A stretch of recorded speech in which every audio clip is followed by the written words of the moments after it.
Okay, so here I've finished the first row. Looks nice and neat on this side here. And then you see on this side is the side that will actually be shown. This is the right side. That's the wrong side. And you see the cute little loops it makes. And like I said before, you could, when you're done or as you go along, depending on how long you want to snip these little loops, you could snip it and it would then be straight here instead of this kind of really cool curly stuff. I did measure it against this, and it does look like it's going to be a little big for her head. So this is the same yarn and the same needles I used to make the body. So this is worsted weight. The yarn I have on here is also worsted weight. I use size 3 needle to knit the body and a size 3 needle to knit this. Just to give you an example if you're making this particular doll body. This is why I suggest you knit up a swatch a couple inches long of garter stitch in whatever you're using, and then kind of match it up to the head, you know, once it's knitted out a little bit, to kind of see how big it's going to be. So definitely knit up a little garter swatch to measure up against your doll's head before doing this. Like I said, I'm not going to be doing this simply because I don't need to. Okay, I think I said I was going to purl on this side. That was a complete lie. You're actually going to knit again. It makes it stretchy so that you can kind of form it to the doll's head, so it's not just one size. Okay, I would typically, I don't like increasing on the very last stitch. I don't know why, it just makes kind of a funky edge. I don't like it. So I knit one, and then I'm going to do an increase. I'm going to knit front and back to give it one increase on this side. Then knit all the way to the last 2 stitches and do the same at the other end. I'm going to increase the second to the last stitch and then knit again. So this will give it just a tiny little arc up. You might want to do another row of these, another knit row and then another knit row of this fringe before you increase. I'm just going ahead and showing you. Like I said, this gives a little bit of arc to the head. You could also, if you want to do a more subtle increase, increase 1 stitch in the middle, and then it'll just be 1 increase instead of 2 increases like I did, like I'm doing here. Okay. I'm to the last 2 stitches. I'm going to knit the front, go around, knit the back,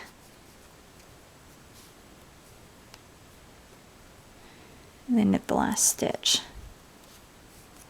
Then you turn around, and depending on how full you want the hair, you will either do another loop stitch row on this one, or you will do just another knitted row, depending on how thick you want the hair. I typically like the hair really thick at the bottom, and then kind of once I get towards the middle, then I'll alternate rows. I don't know why, that's just kind of how I like it. It seems to work really well with the density of the hair. Like right in here, I kind of start skipping stitches, and then right here, you're actually going to round the wig. What I mean by that is you're going to do a couple short rows. You can do loop stitches when you do a short row. I do sometimes and don't sometimes. Depends on how confusing you want it to be. Anyways, so I'm going to show you a short row. This is, what did I say, 16?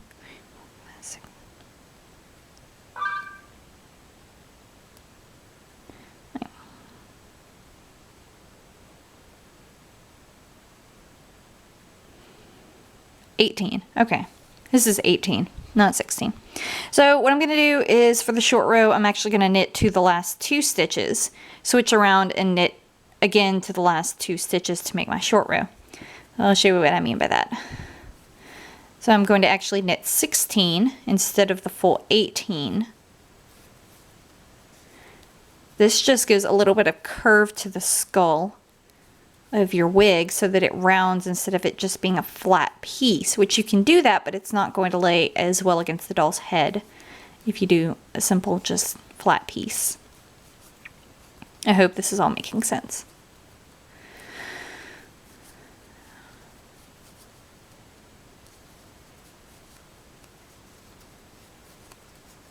Okay, now you see on the last 3 stitches, I'm going to knit that stitch.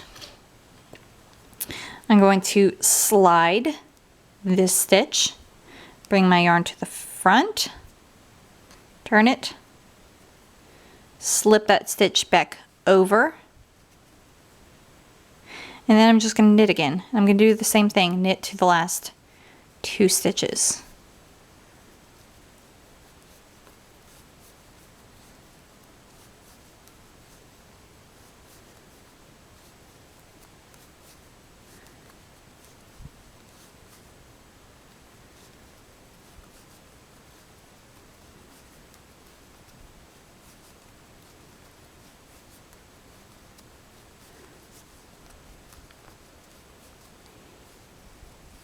So that one was 14 that time. And do again, bring your yarn to the front, slide that stitch, bring it to the back, turn your work. And that happens sometimes in the last one, your needle will fall off. Slide that again, bring your yarn to the back. Now I'm going to go till there's 4 stitches left. And I'll do this until they're about, I think I'll do this for 1 more row. I'll keep going in 2s to where I go only 6. And then I will knit all the way around again. So let's see, we're going to go to the last 4 stitches this time. This is how I make my rounded skull. You can also do this, I know I said this one's garter stitch. You can also do stocking stitch, stockinette stitch, however you say it. And this is balsal yarn, so it's a little bit thicker, but it makes it real smooth on the inside, which that's fine if that's how you want to do it. This way it's just giving it a little bit of stretch so that whenever you're doing it on your head, you know, it'll be stretchy. Okay, back to what I was actually talking about.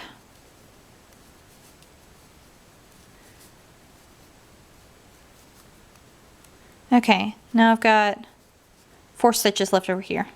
Bring my yarn to the front, slide, bring it to the back, turn my work around, slide, bring it to the back again. Once again, knit to the last 4 stitches. I will on the next row do the loop stitch again, just because you don't want too many spaces between when you do the loop stitch and when you don't, just because there will be a lot of spacing. The good thing about this method is, as I was showing you earlier with the rooted method, there's a bunch of gaps, and so where you can see the scalp color, which is fine because in, you know, a real scalp, if you pull apart the hair, you'll see your scalp. But on this one, it gives it more of a uniform color, so you'll have this complete color on the scalp as well, so you don't see spaces as easily. So in the areas where you skip the stitches, it's not as big of a deal. Now keep in mind that this is not for the bottom here. This is after you've worked all the way up to where the skull starts to get round right here, is when you want to do what I'm doing currently right here, because you want it to be able to wrap around the skull. Okay, we're back to the 4. We're going to do again whole sliding thing, and this round I actually am going to do loop stitches. Like I said, this is completely up to how you want to do your hair.